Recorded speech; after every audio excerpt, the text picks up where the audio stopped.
This. Hi, everyone. It's Emil. It's Emil Guillermo. Emil, Amok to you. Thank you for catching us here on my takeout, my Emil Amok's takeout. It's sort of like no DoorDash needed. Just coming up, take it out. My takes on all things considerable. This is show 752. If you saw 751, you know we had the esteemed writer Ishmael Reed. We have another esteemed guest coming up today as well. And with Ishmael, I talked about, the big topic is the debate. Everyone still wants to talk about the debate because it has these repercussions. It has, people are still fact checking. We're going to try to fact check. The Washington Post did a big fact check, trying to say who lied, trying to see what was said, because, it's hard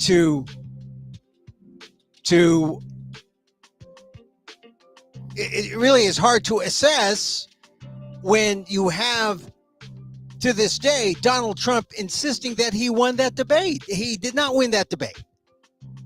Maybe he won in terms of lies, in terms of falsehoods, but he did not win the debate. I think we should establish that. And yet, as I said, there are people out there, because under the Hitler theory, and the Hitler theory is a real thing because he said this. Hitler said, you say a lie enough times and people start believing it. That's Hitler's theory. It's Donald Trump's theory. That's why he lies all the time. It's worse than being a pathological liar. What is worse than being a pathological liar? But he's a liar. And so we'll go over that fact check. People talking about the debate, and then we talked about Lisa Loomer yesterday with Ishmael. Ishmael hadn't heard of Lisa Loomer, but Lisa Loomer was in the news, people talking about her, like, who is this woman with Donald Trump? Oh, she's the one spreading the Springfield, Ohio rumors, of course. So that's still a discussion point. And then yesterday, Kamala Harris announced,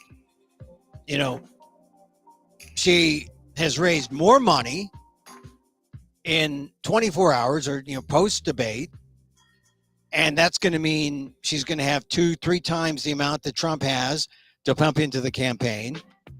Trump is going to need to debate if he wants to stay in it, but he says he's not debating because, just like the prize fighters who asked for a rematch, they're the losers, and he's not the loser. He's not the loser, although he's a loser. So anyway, that's politics in America. I do want to talk about the Harvard numbers. I talked about that with Ishmael, but you'll see, I think you need to talk about the Harvard numbers, the post-affirmative action numbers. Now that Harvard finally released them, we were all waiting with bated breath. We saw how the numbers were all over the board at all different institutions. Some were high, some were down. Affirmative action, here's what, if you're anti-affirmative action, you said, hey, we don't need race. We got exactly the same thing. And how I see it is, no, it shows you do need race, because without thinking about race, if your numbers are the same, it means, man, affirmative action was doing its job. It was creating equity. And now when you ban racial considerations, you've just stopped all progress. And my take, it's on the ALDEF blog, the Asian American Legal Defense and Education Fund. My take is it just proves that Asian Americans were duped. They were put up there by white anti-affirmative action people as the perfect victims, and they played the part. They believed it. They bought it. They played to their self-interest, and in doing so, they got rid of one of the best tools for racial equity in higher education, and maybe the rest of society, because this will trickle down to every form of admissions or every form of application process, from jobs to you name it. It's going to happen. It's going to be much harder to achieve, all because of a bunch of selfish Asian Americans who said, I'm the perfect victim. I was discriminated against. They played to their self-interest at the risk of threatening a way that all racial minorities, all ethnic minorities could get some sense of equity and fairness in admissions.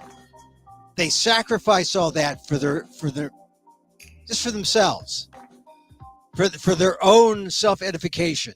I was discriminated against. No, you weren't. Because here's the thing with those Asian American numbers. They stayed the same. With or without, any kind of racial boost. They stayed the same, which means if they stayed the same, there were some Asian Americans with perfect scores and 4.0s who did not get in. And are they complaining? Are they complaining, oh, we didn't get in, we're discriminated against? No, the truth is you were never discriminated against. You were never discriminated against. And because of your selfishness, a tool that was used to create equity in college admissions is now gone. And we're left with this colorblind BS where we don't know where we are. The numbers for Harvard are out and we can't say exactly where we are. At best we can say is we have a nuanced situation. So we'll talk about that with my guest coming up, Professor Daniel Phil Gonzalez. In fact, let me bring him in now, and then we'll talk about the debate and the fact check as well. So here he is, Daniel Phil Gonzalez, my friend, Professor, College of Ethnic Studies, San Francisco State University. Dan, thank you for being on the show. You heard what I said about the Harvard numbers. You saw them. They've been published. They were published on Wednesday. I mean, my take is that the Asian Americans who were duped and put out there as the perfect victims were used, and because they were so selfish, they took down a system that was good for everyone. And now we're left with a system that we don't know how good it is because the numbers right now are inconclusive. Well, yeah, all they did was release raw stats. And, what's going to be interesting for me is what the reaction is going to be from the general society when they see how high the Asian American percentages were. Oh, you mean, well, at Harvard, they stayed the same at 37. Yeah. Yeah. But so we constitute less than 6% if you go AAPI.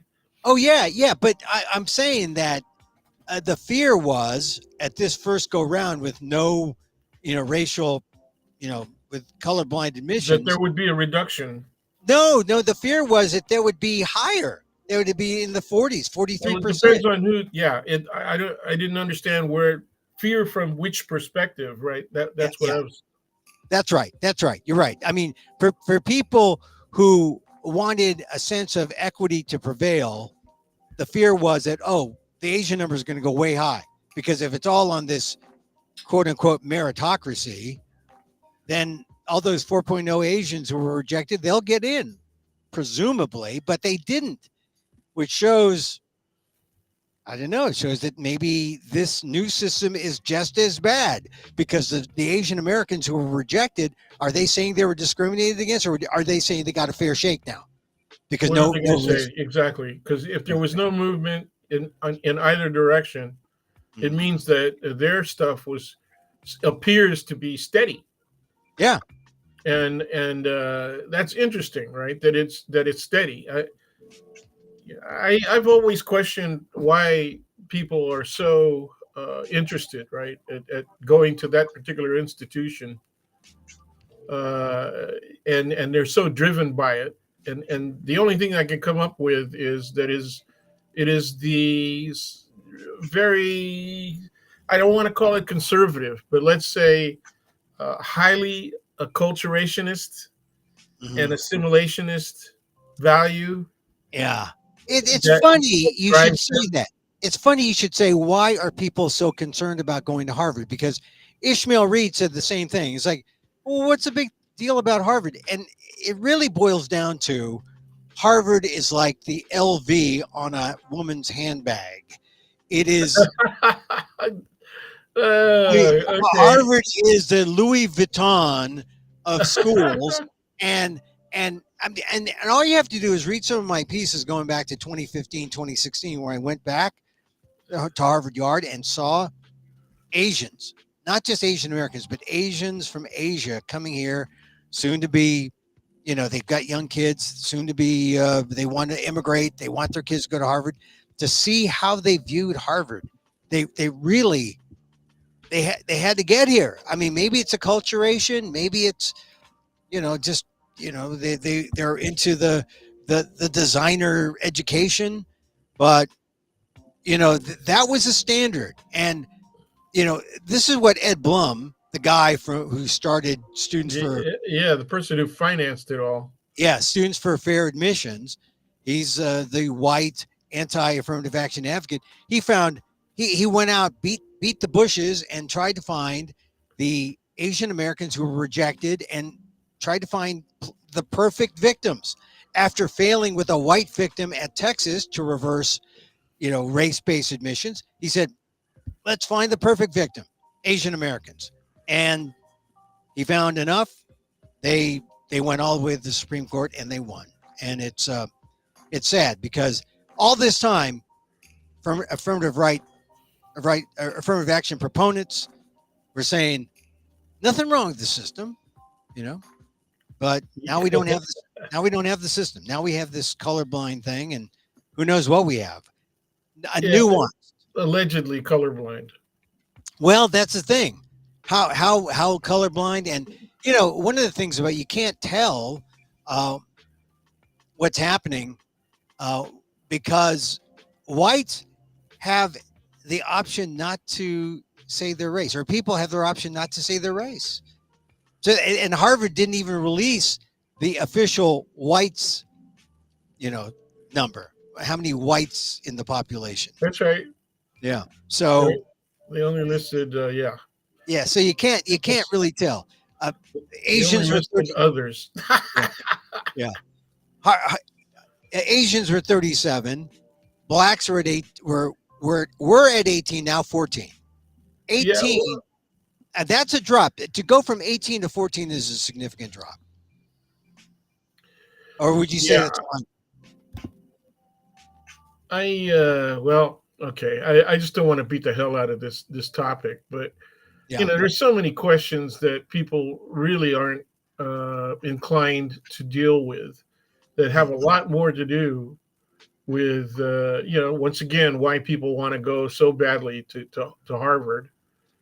Or any Ivy. And actually, it's any school, elite school, because, but Harvard was sort of the standard bearer that that it was used, that say, hey, look, we'll use Harvard because if we dump Harvard, if we ding Harvard, we ding everyone. That was the strategy. Yeah, I think. Yeah, I guess. Harvard represents whiteness, right? It epitomizes academic and social achievement based on the substantially mythological notion of whiteness. Mhm. Okay, so but then the question is, as a practical matter, does it have cachet?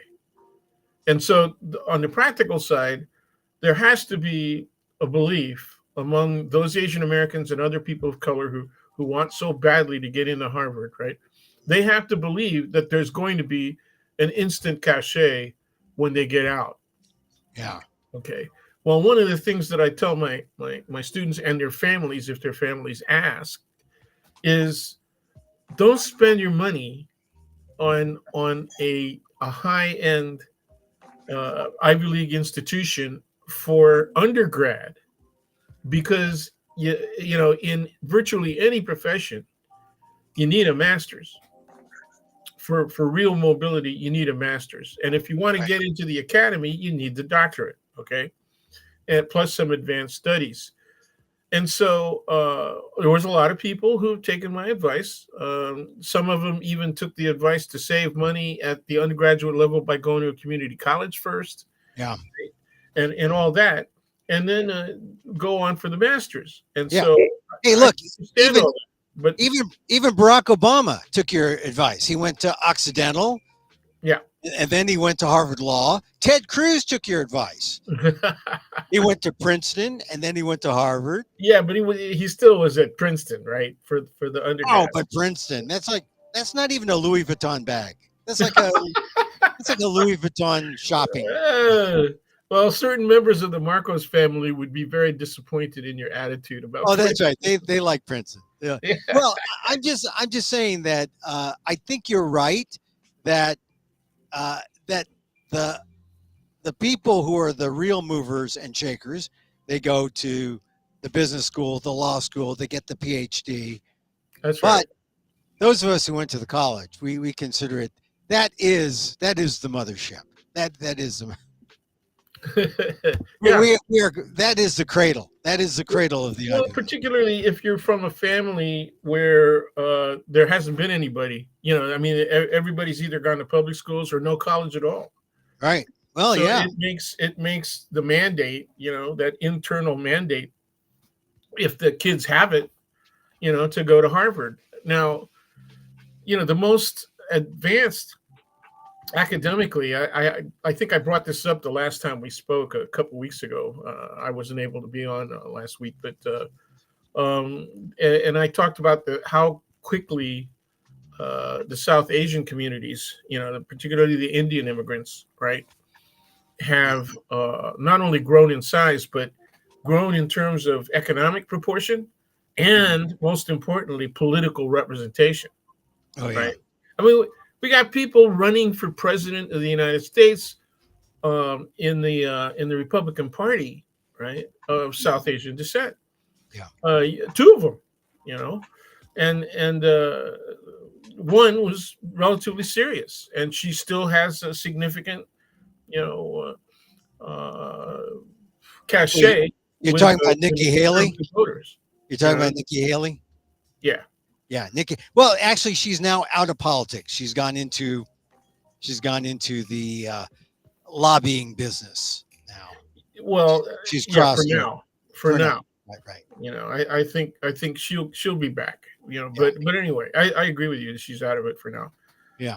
But she's got a cushy place to land. The economics is good. So, Yeah. but that's where we are. And I know a lot of people who did the undergrad thing and thought that the cachet would get them in and around when they got back to the Bay Area or the West Coast anyway. And no, And they were really disappointed. Some of them were in business related areas or were in business. yeah. And I told them when they left the city, the only thing that's worthwhile in business is only two things, and one of them is getting a master's in biz ad, right, business administration, and the other one for undergrad is accounting. Yeah. So if you're not an accounting major in undergrad, you're not even guaranteed a job. I don't care where you went. Yeah. I don't care if you went to Harvard. Yeah. And, Well, and here's so the they thing. were really surprised. They were really surprised, and they were. Now I'm talking about 70s and 80s. Yeah. Maybe early 90s.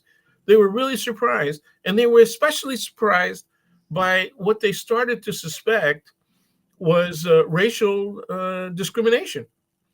In the business world. Oh, well, see, here's the thing. If you cut out, and this is a link, and you made the link there. If you cut out affirmative action at the higher ed level, right?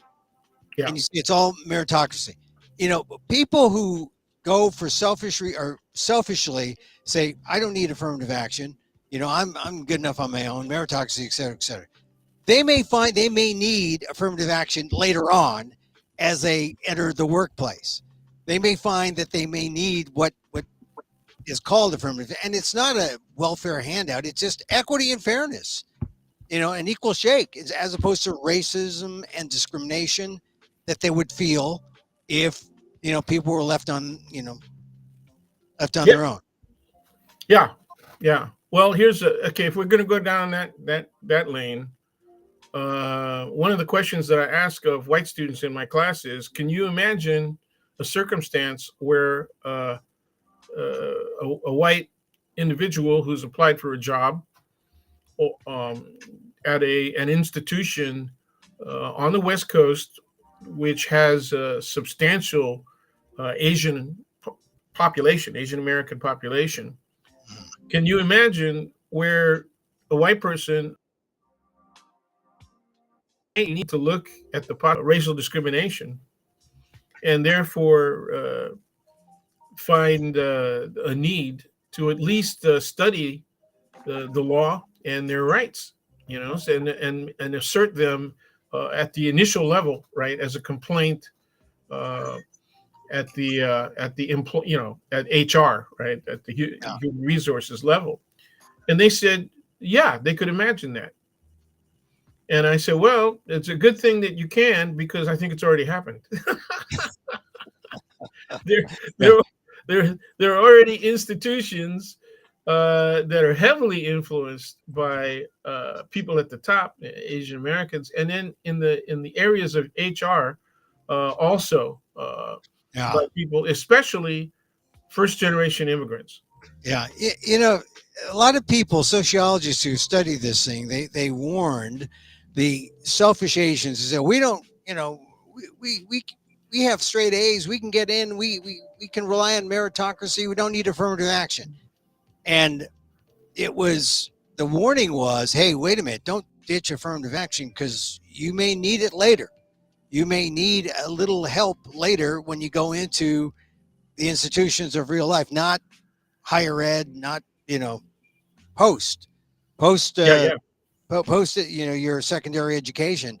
And I think what we have here, when the numbers for Asian Americans are about the same, exactly the same as they were under the old system, you didn't see a big boost.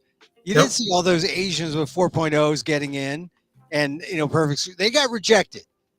Now, do they claim, oh, I guess we can't claim discrimination because there's no race? I guess by being against affirmative action, you just cut yourself down to size with no complaints.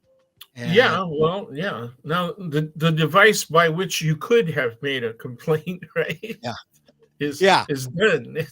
And you yeah, killed it.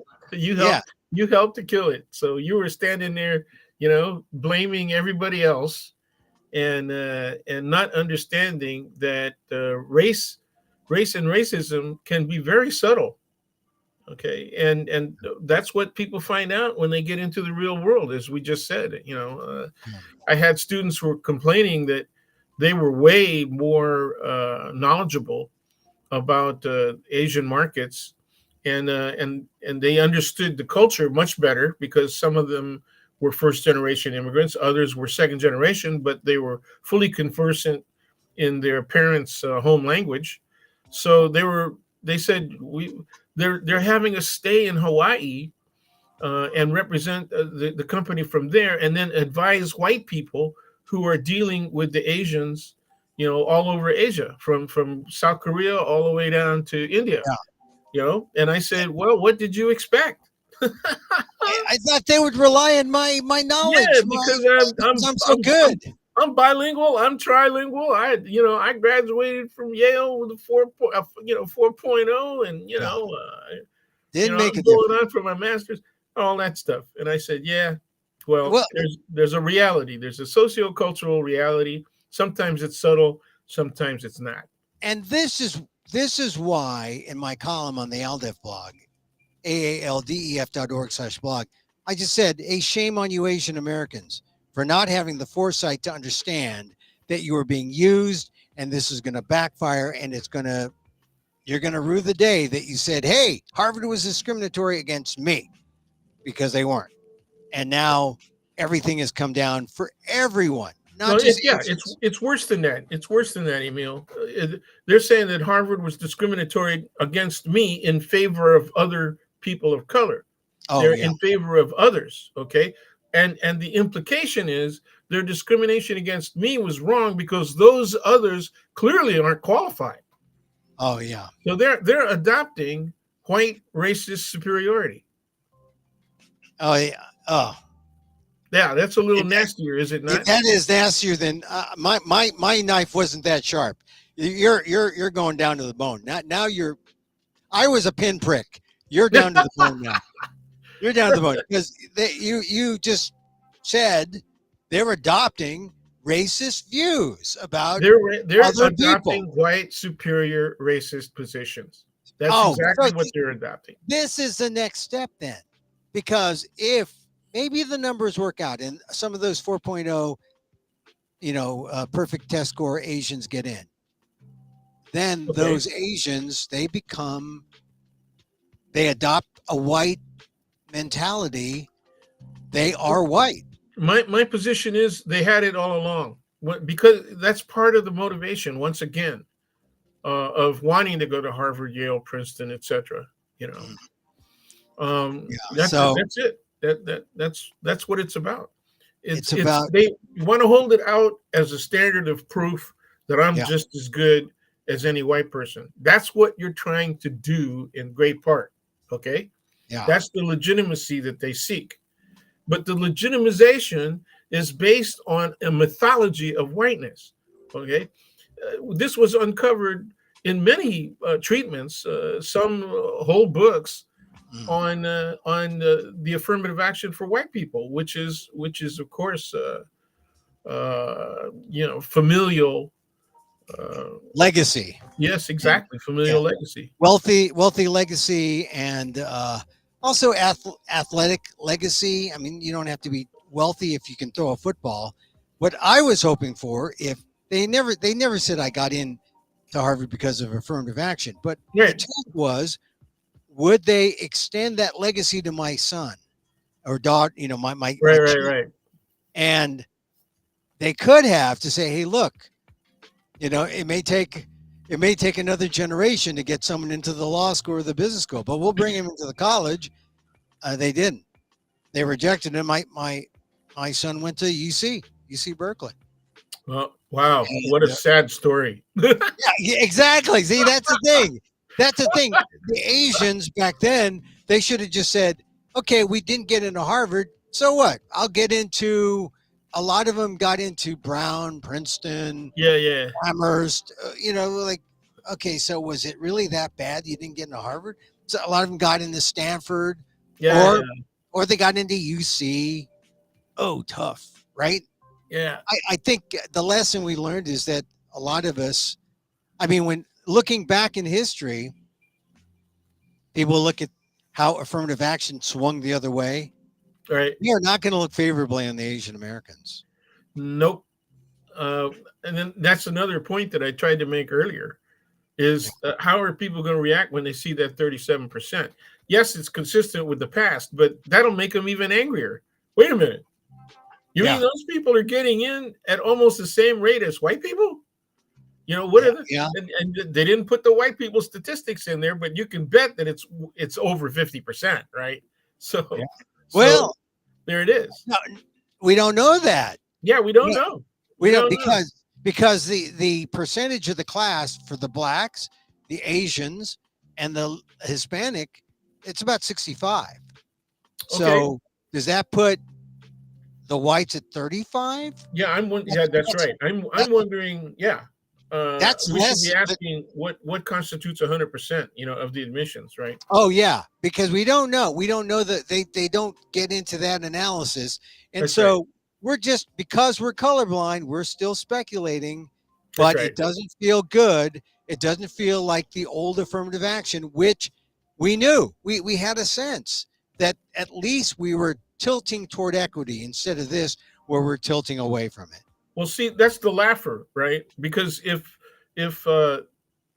Bloom was banking on the use of the Asians and he successful use of the Asians, he got himself the right kind of decision by the Supreme Court Mhm. and all that. And if he was thinking that by eradicating those programs, he was going to increase whiteness, right? The white Yeah, representation, right? yeah, That failed.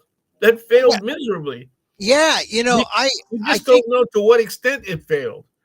All right. right. So That what is that was being always proven? the Yeah, that was what is always being the proven is that there are people of color who qualify. You yeah. know, so Yeah, that was always the fear that maybe it would hurt whites That's right. more than they thought. Affirmative action for whites is not easy, not an easy thing. Not easy. Well, people don't even think about it. People don't even think about it. But Well, in the we, 70s, when I was looking at like Sumitomo Bank, yeah. right, Mhm. and other, obviously, Hank Sheng, and all, and these companies that were just establishing a footprint in the Mhm. United States. I said, well, let me check it out. And so I'd go and look and see what their staff looked like. And it looked Yeah, overwhelmingly Asian. Okay. yeah, yeah. So then, all right, what happens if somebody comes out with an MBA and they want to apply to these places to get a gig? Are they going to get fair treatment, or are they just going to be treated as tokens? What? Well, that's it. 70s, 80s, 90s. That was the token period. That's And, right. and so now we're I don't know where we're at. We're That's the pendulum is swinging the other way. Where right. are we, Dan? Where? Well, this is all completely anticipable. Everything is completely anticipable. Okay. I had written papers on this just before I graduated in the late 60s, early 70s.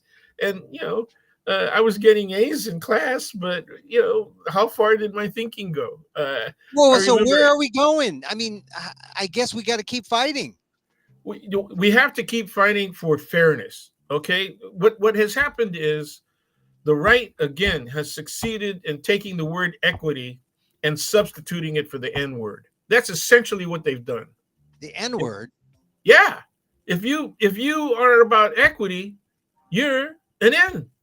Oh, I see. I see. And yet, see, this is the thing. It's equity for all. This is why the selfishness of the Asian Americans, mostly Chinese Americans, really didn't make sense because they deep sixed everybody. They took down Exactly. the whole damn thing. Yep. Equity Yep. for everybody. And there were Asian American civil rights groups saying, don't do it. We're for affirmative action. Most Asian Americans were for affirmative action. But this handful of people who said, I got a 4.0, I should have gotten into Harvard, I was discriminated against. And look at this personality test. Look at all this proof positive we were discriminated against. They took it down for everyone Yep. for being selfish. All right, let's move on. Let's swish out.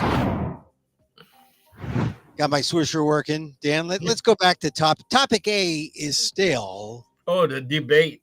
still the debate. All right, so What debate? we're going to go into some fact checking, Yeah. but now, all right, I wrote a column, ALDEF blog, Asian American Legal Defense and Education Fund, ALDEF, AALDEF.org/blog.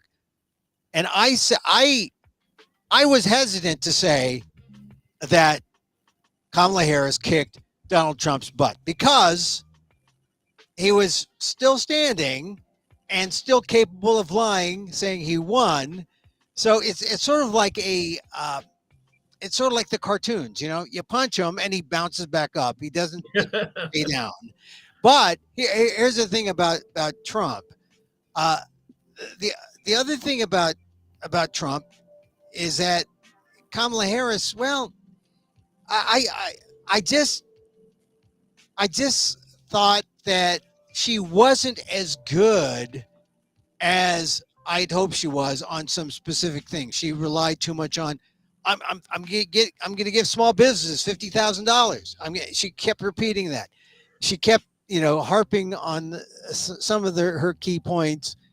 I know it's a 2-minute debate, but still, uh, I thought she could have been even better. So I didn't Oh call. yeah, I I agree. didn't say she kicked his butt. I said general domination, a not total domination, but a general domination. So I was still saying that she had the upper hand. But Oh what yeah. did you think? Did she was it total domination? Was it a butt Well, kick? it may be a shock to you, but I have complete agreement with you. Oh, well, yeah. See, I'm a moderate. I'm a next, moderate. next topic. I'm in complete agreement with you. I was somewhat disappointed that she didn't take advantage of a couple of opportunities in particular, and Mhm. one of them was, you hate to go toe to toe with the guy every time he lies because 99% of what he said was I'll give him 95% of what he said was false. Yeah. But there were a couple of things that he did say that were useful. I wanted her to counter the border czar stuff, Oh yeah.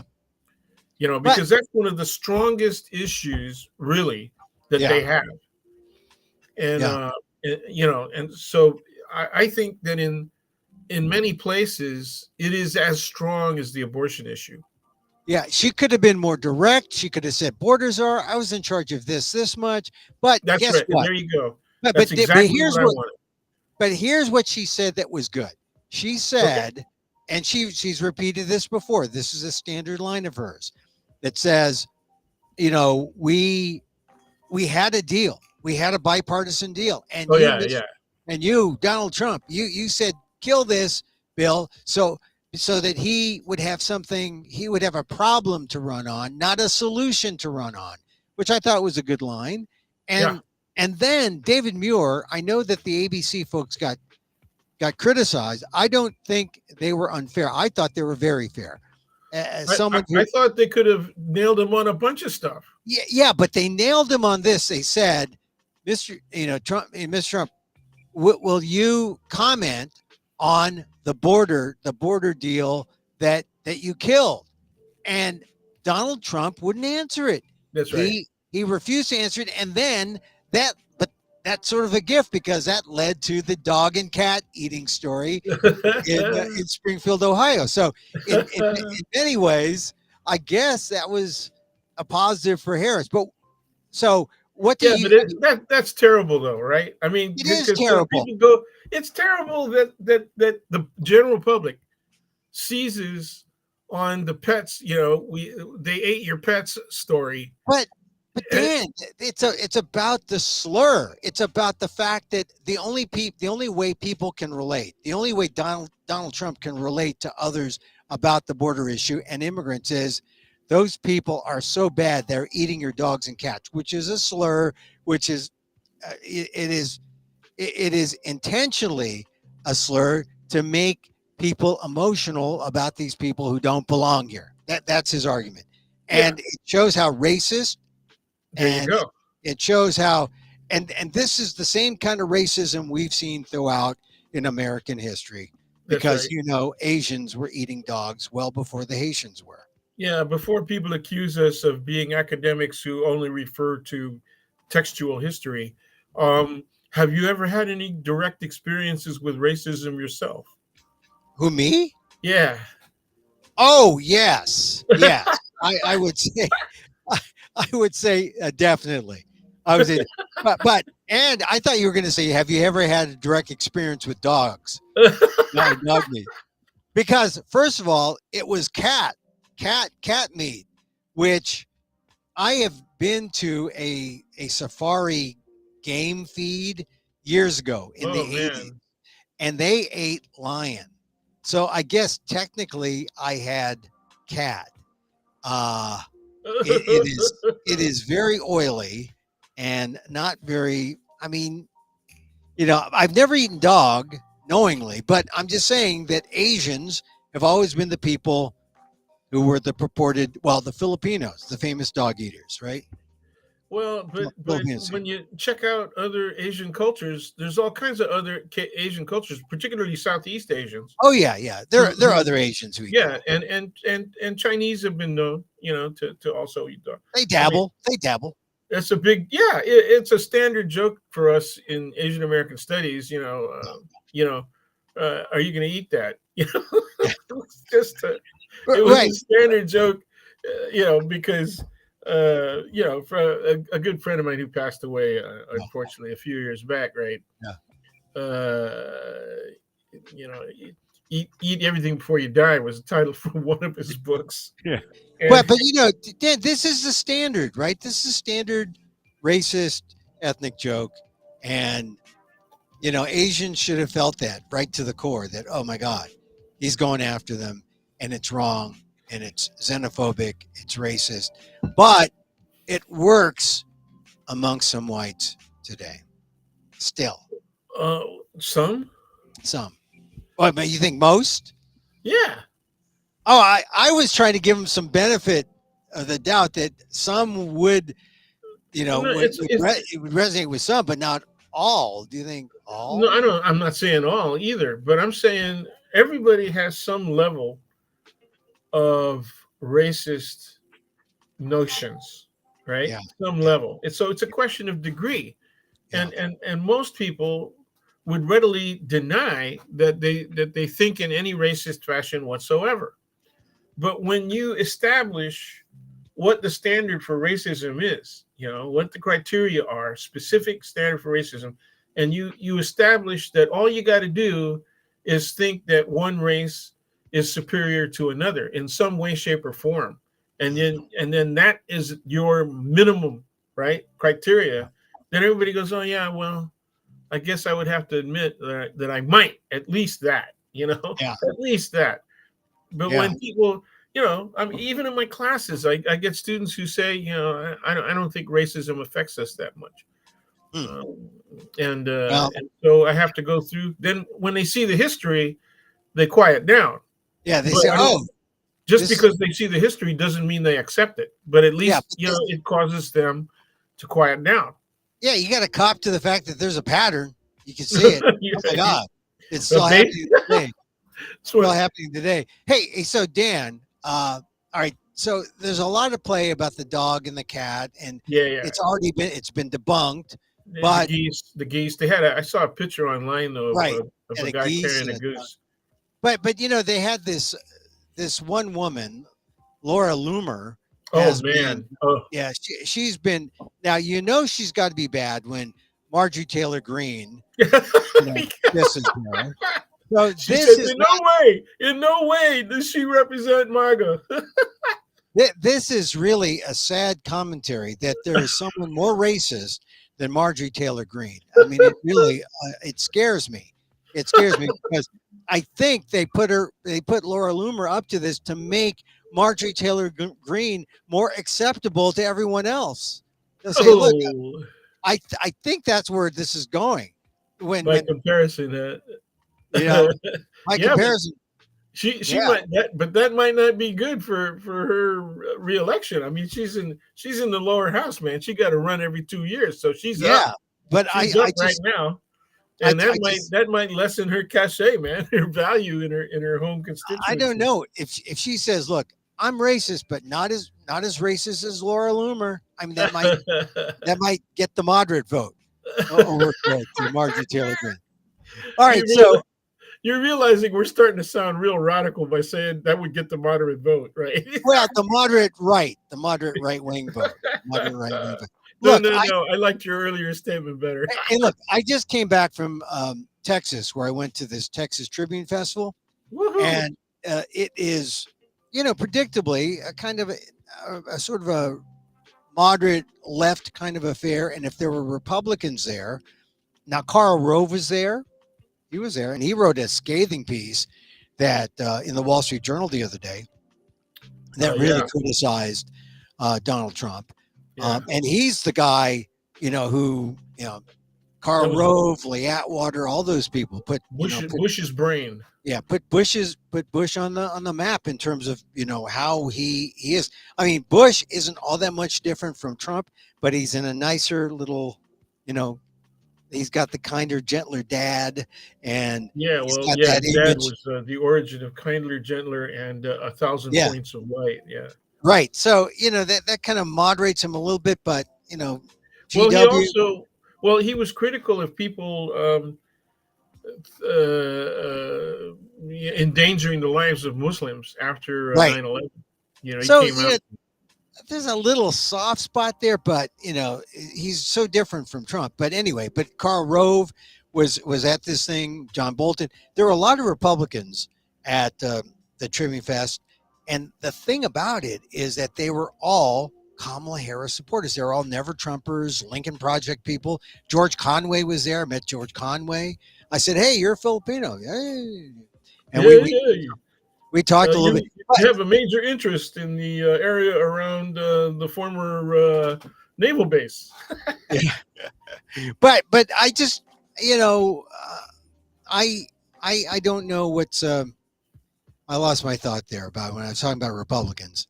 Yeah, yeah. No, Republicans, you were saying that they were all never Trumpers and never, yeah, some of them they're were all pro Harris, right? they're all pro Harris. I think uh, I'm seeing this happening where Harris has gotten a bump since the debate. She insists she's the underdog, but after seeing Donald Trump, if you're a Republican, could you really uh, back this guy? I mean, if you want to win, I guess you do, but Donald Trump is the new Joe Biden in a way. Oh, ooh, that hurt. Well, I'm just saying, not in terms of Yeah, politics. I mean, he's the new that you really, he's the really old guy now. Yeah, he's the He's not that competent when it comes to following his thought pattern, yeah. and plus he's racist and misogynist as hell. Yeah, and what more? I mean, I'll say at the Texas Tribune, I wrote about this.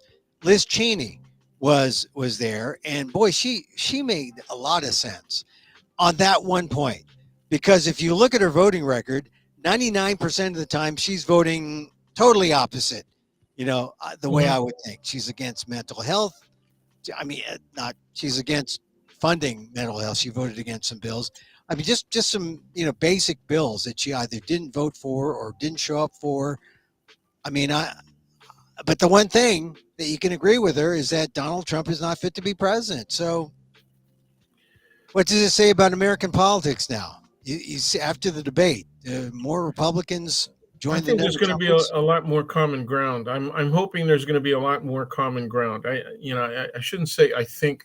I'm not anticipating that to happen unless the Democrats do really well in the upcoming midterms after November.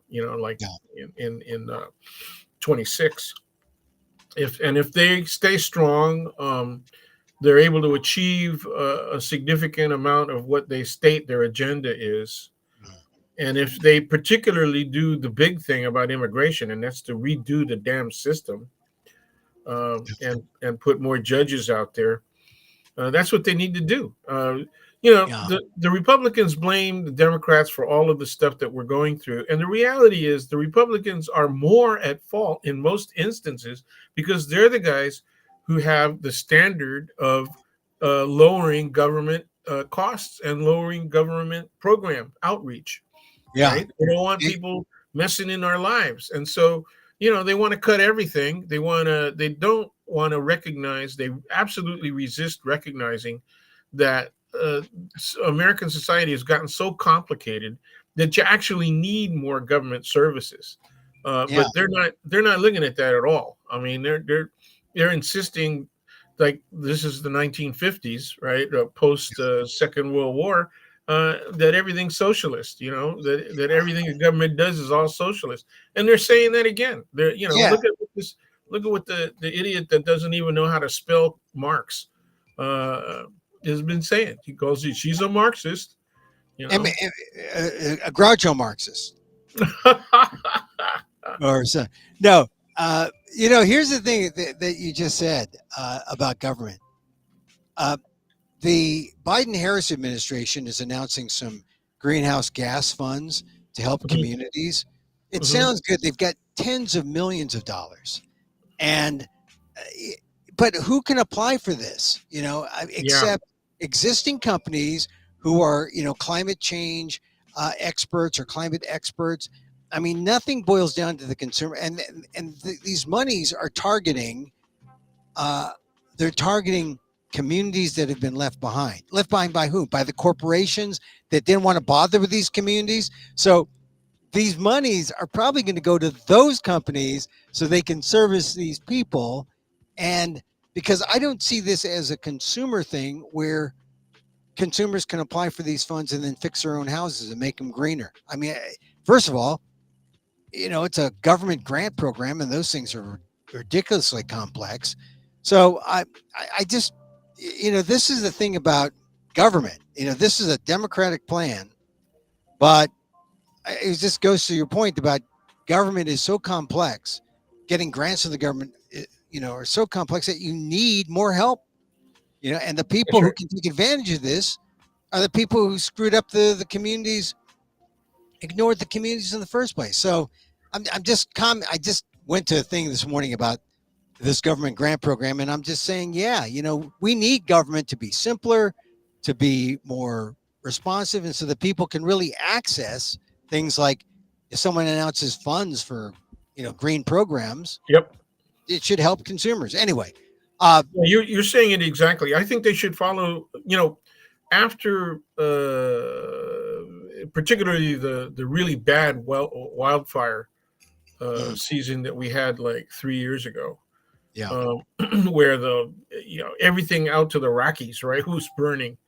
Um, but and then we had the floods as well. We didn't have that much of a hurricane season, although that may be coming up. The All of a sudden the Republicans were going with and I say this every time you get somebody like Looney Bins Rick Scott, the Yeah. former governor of Florida and now senator, this denying that there's any kind of climate change and all the rest of that stuff. And I said, well, it's going to be impossible to do that in another couple of years because half of Florida is going to flood every time the moon goes high, and Yeah. he still takes that position, and the people still vote for him. Okay, so they're going to have to suffer the consequences. Coastal Texas, inland mid peninsula Florida, and the whole Gulf Coast, they're going to pay a price. And See, this is the thing about when people vote wrong, they don't that's understand what they're doing. and then when I say, you're making a vote against your own interest, they dare me to explain to them how that could be. Yeah. And I ask, what do you know about flooding in your area? What do you know about fire in your area? I counseled a couple of friends of mine that owned property around the Russian River. Yeah. You got it. I don't know. I don't know if you should be holding on to that. See, this is the thing that community outreach. They rely on, you know, the press, and the press is pretty decimated. And Unfortunately, especially local presses, which is yeah, really what matters. Yeah. local press, ethnic press, and well, what scares me is that government tries to do these things to help, and Yeah. and how do you make sure that these monies get to the people who need them? And this is the thing about Kamala Harris and the debate on Tuesday. Like if you were going to that debate and you said, look, I'm really bothered because groceries are too high, gas is too high, Yeah. Yeah. inflation is high. And if you're listening to that debate and you're saying, where do I find the answers? Who's telling me about who's going to like lower interest rates or mortgage rates, or who's going to make my gas prices lower, who's going to lower my food. I mean, there's nothing direct that said, oh, this is why your egg prices are going down, or this is why your gas prices are going down. At all you have is this visceral sense of, I like this person, I like that person, this person's a liar, this person's telling the truth, and then you cross your fingers and hope you don't get screwed. That's why I don't know. I think Kamala Harris came across a lot better than Donald Trump, who was scowling and not friendly. Sure. Sure. I think yes, for the typical for the typical voter, let's put it that way. Mm. Um, Everybody knows the behavior pattern, right? That they don't really start paying attention to stuff until maybe 2 months at the earliest before the election. And one of those signals is the opening of early balloting, right? When you Yeah, you know, coming up, I think. yeah. Well, it's already started in several states, Yeah. and So so that's the signal that you maybe ought to pay a little more closer attention. So the debate from that perspective was really well timed. yeah. Uh, Well, and I also thought that if Trump felt that he didn't do well, then the likelihood would be that he wouldn't go for another debate. yeah. Well, And so he's saying he's not. Should he? I hope he does. Yeah, And because I think that the Harris Waltz campaign will have even sharper responses to whatever it is he throws. And the thing is, we already know what he's got. yeah. He's already put the majority of everything that I can think of, unless they can find something that's really hot blackmail, like Kamala porn or something. Oh, you mean like so like the Access Hollywood tapes, Yeah, which that which she Trump, says that you can grab them by the thing because yeah, when you're a star they let you. yeah, but Trump wasn't hurt by that during the Clinton campaign, I think he but was helped. I think on the right on his the Trumper side, I think he was yeah. helped by it. I Well, think let's I go. think a lot of guys, Yeah, especially men of color, I think they yeah. really said that was cool, and then, they're going to vote for him just because they're misogynistic as hell. All right. So now you mentioned it first, and this has come up. What is the thing about men of color and Kamala Harris? They don't like her. They are they're moving toward Trump in larger numbers than people would think. Well, what's going on? I am not a psychologist or a psychiatrist. Okay, Okay. However, I know quite a few, and who are voting for one Trump? one that was close to me personally was an African American psychologist. Okay, PhD in psychology, long term colleague in the College of Ethnic Studies, and she was in Black Studies. Well, it's Africana Studies now, but we her office was only two doors down from mine, and so we had conversations about everything all the time, and she would lend me books, if I was curious about something. So anyway, Laura Head is her name. And she passed away several years ago. It was a gross loss, and she was an AKA, by the way. So she was, and her students were also AKA. And when Linda and I, my wife and I, attended her commemoration, a lot of her students came over to say hi. And you lose track after a few years at who specifically was in your class, but Linda was really impressed with the fact that they kept on saying how much they enjoyed my class and all the rest of that stuff. But Laura was a fantastic mentor to these young women, and she said very simply, oh, and one of her other colleagues, who's a social scientist but not a psychologist, the two of them said this: Black men don't like women who may be, they fear women who may be smarter than them. Okay, and they want women to look more, to have straight hair and look more like white women or Asian women. you know so if you've got a higher education, okay, and if you wear your hair in a natural, and both of these women, I'm talking about in Africana studies, wore their hair natural.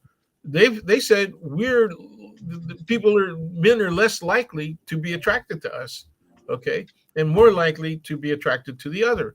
And then they said very simply, all you got to do is look at hip hop.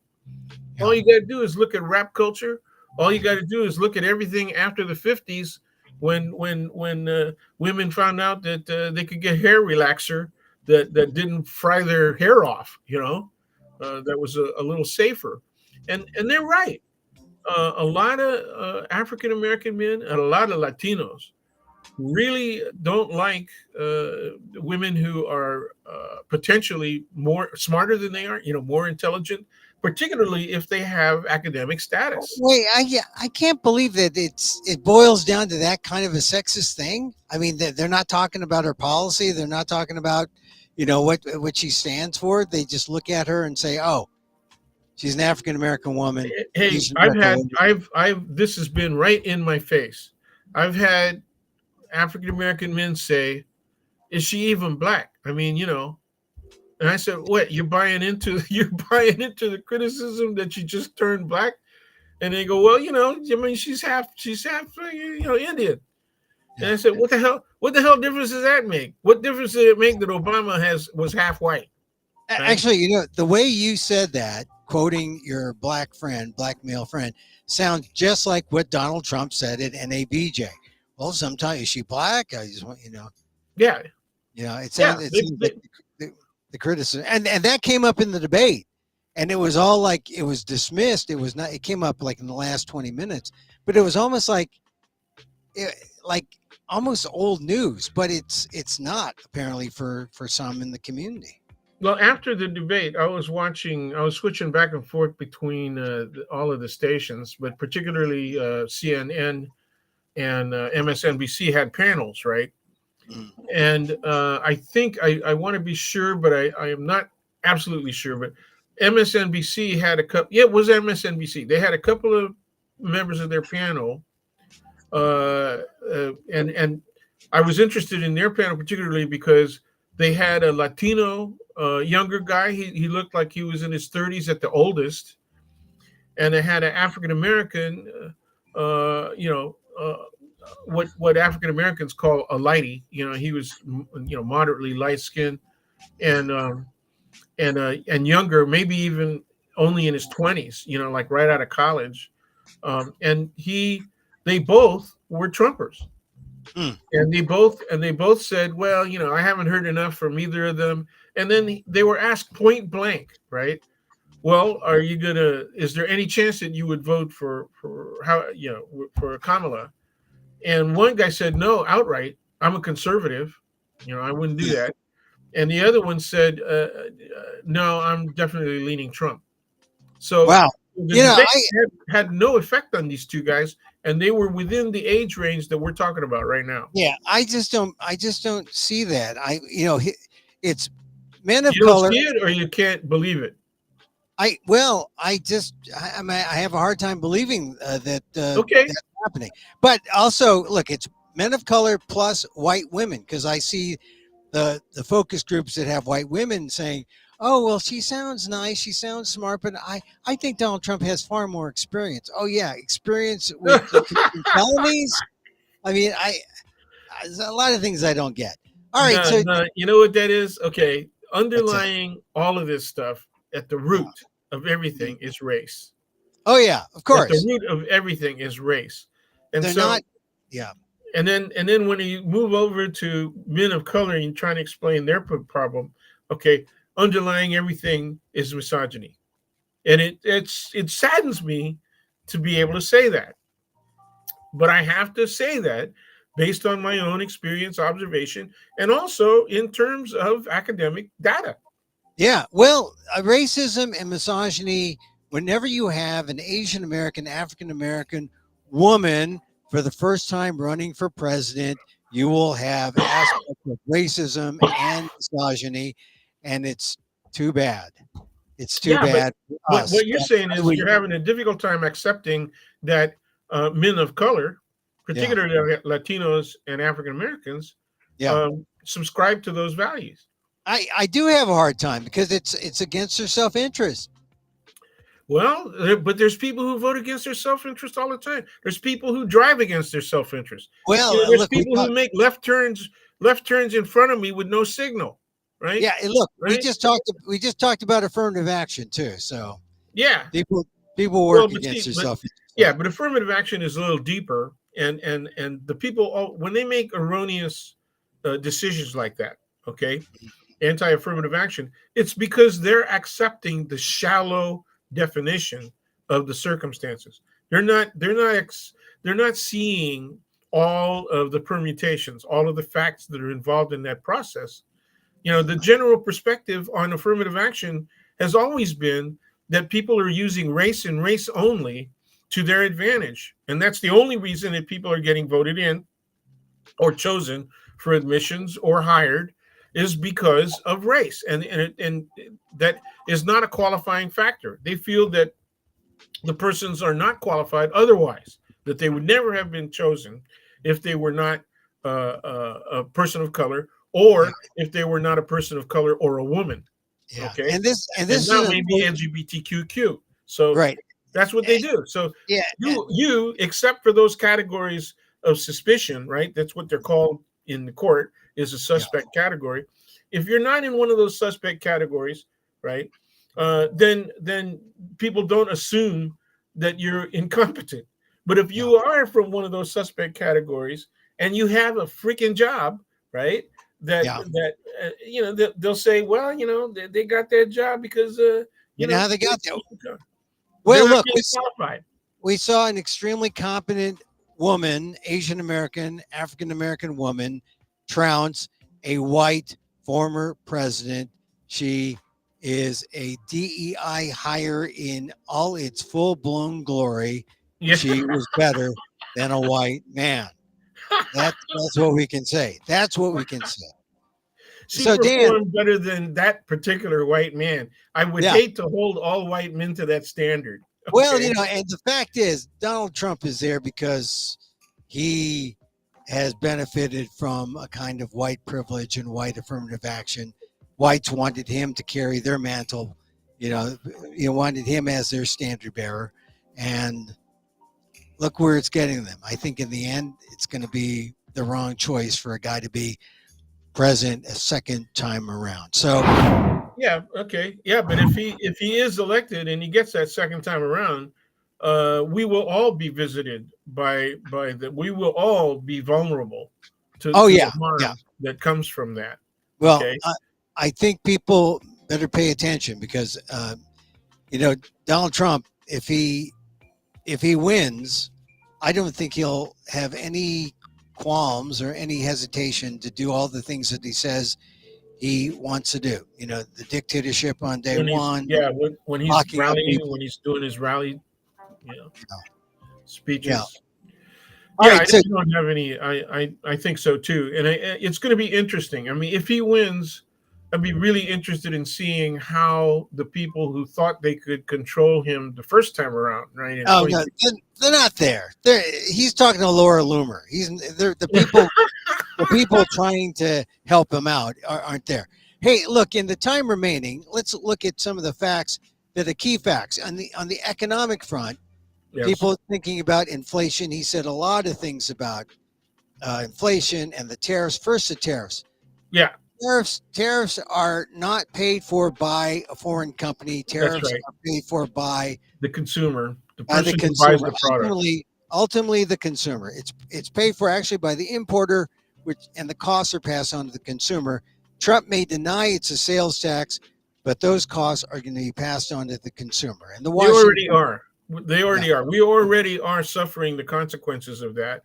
One of them is that when it comes to electric cars, mm, the better electric cars are being made right now in mm, not only South Korea and Japan, but mm, also in China, right? China big time, and even India is starting to get into the act. And yeah, there are tariffs against all of them because they are able to sell here much more cheaply than American made electric cars, right. and they're So, much more dependable. They so they you right, know people just need to know that the way tariffs work. Donald Trump doesn't understand tariffs. He doesn't understand tariffs when he I, says that he's going to make China pay. I think China's he not going to does. I think he does. I think he does, and I think he's just willing to lie his ass off. I pay. Well, mean, that's it. I think that is so simplistic. It is so stupid, right? yeah, And he keeps bragging about Wharton, Wharton, Wharton. I went to business school. Wharton, Wharton, Wharton. Hey, and one of the first things you learn is about tariffs. yeah, and no one at Wharton says that. There's a professor at Wharton said, "I don't know anyone here at Wharton who backs Donald Trump." So There it is. yeah. So all right, now he also said Donald Trump said, I had tariffs and yet I had no inflation. I had no inflation, virtually no inflation. They had the highest inflation. The Biden Harris had the highest inflation, perhaps in the history of our country, because I've never seen a worse period of time. And the Washington Post fact checked and said Biden did not have the highest inflation in U.S. history. Yeah. Inflation spiked to 9% mid 2022, Yep. but it was as high as 13.3% in 1979. Right. Or actually 13.3%, yeah, in 1979, 12.5% in 1980, and it was 18.1% in 1946. And so he's Yeah, that wrong. was because the war ended. The war Yeah, stopped, right? yeah. And so Donald Trump, production production stopped, unemployment skyrocketed, right? Yeah. All the rest of that. So yeah, okay. So there that is. Also, one of the yeah, well, Well, I wait, don't wait, want to go one more. astray from. Let's do some more of the fact check. Give a Yeah. couple more. So the two key ones are the tariffs and inflation, because people are, they're bothered by inflation. Inflation, which right now currently is at 2.5%, and we're probably going to get some kind of help from the Fed when they lower rates, when they lower interest rates, and that's going to lower rates on credit cards and car Yeah, interest and that kind of yeah, thing. but I think they're only going to move by a quarter this time. I was hoping Well, for half a point, but I think they're only going to move by about a quarter. it's not going to be the big one, but it's going to help, Oh yeah, reduce inflation. All right, yeah. here's another thing Trump said.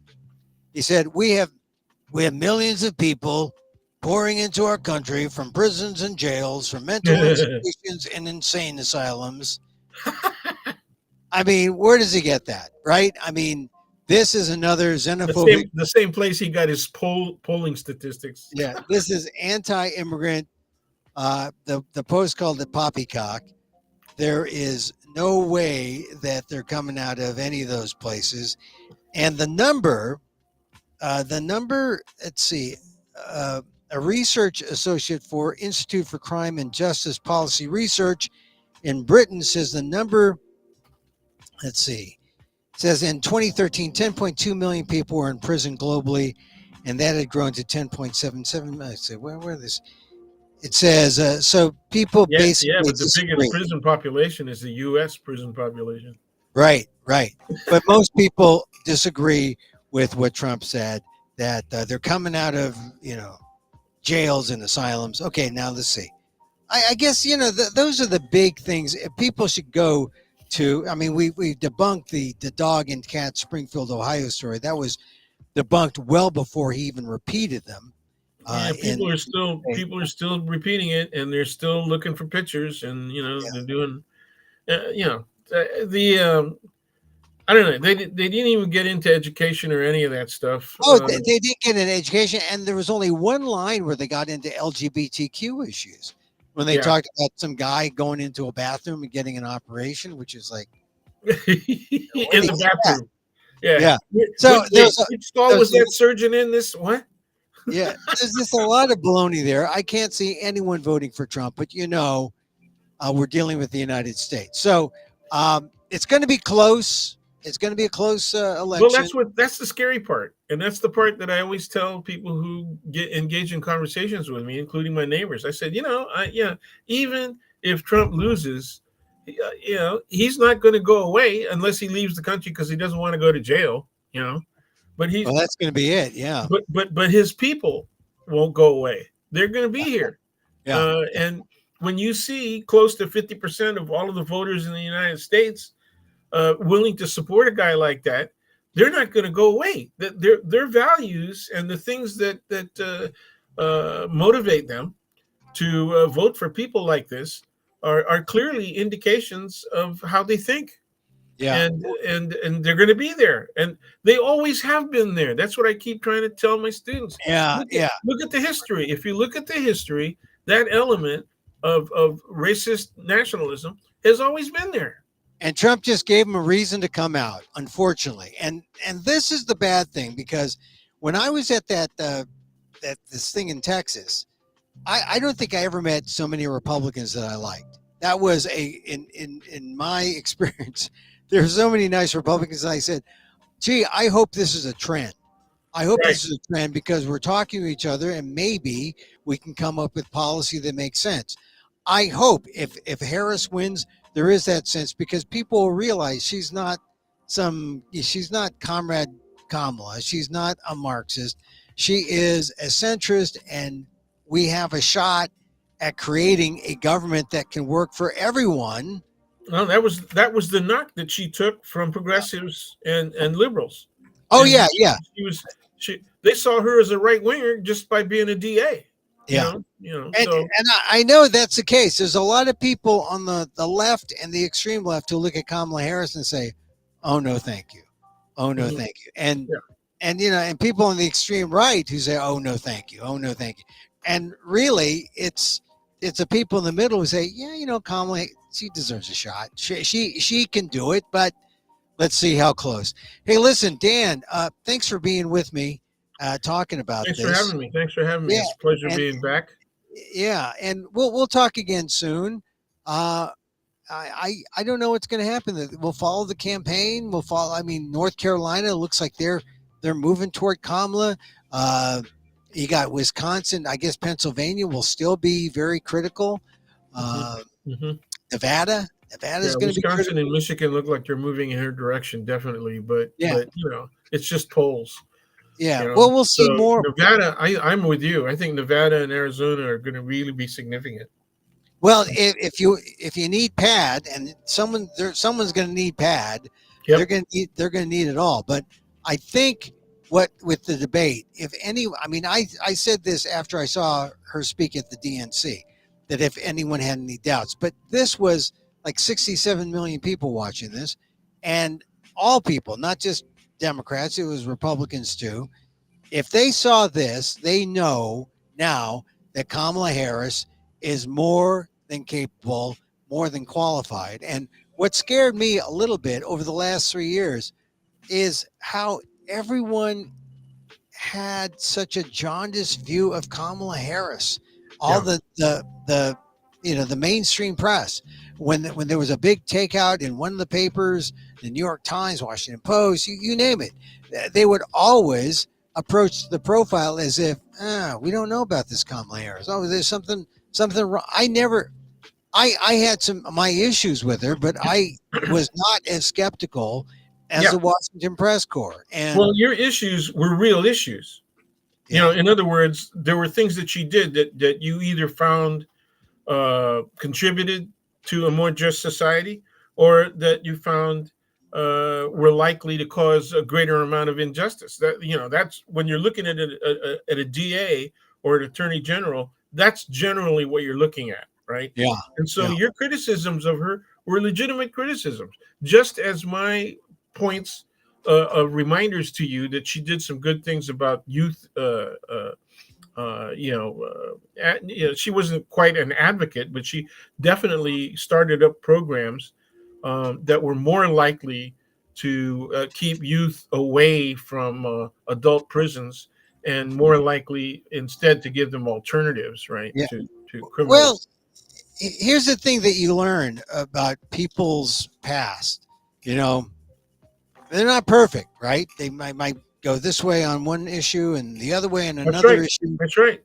In the end, she's running today against Donald Trump, and compared to Donald Trump, Kamala Harris looks like she's heaven sent, right?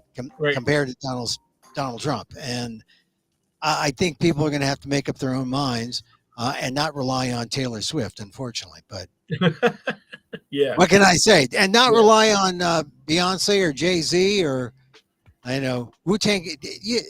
I discovered Wu Tang Clan recently. Yeah. Did you know They're, that? Do they're you know? cool. You know, Wu Tang Clan ain't nothing to with. That's Wu Tang ain't nothing to with. Wu-Tang. And they're my favorite Asian American rap group.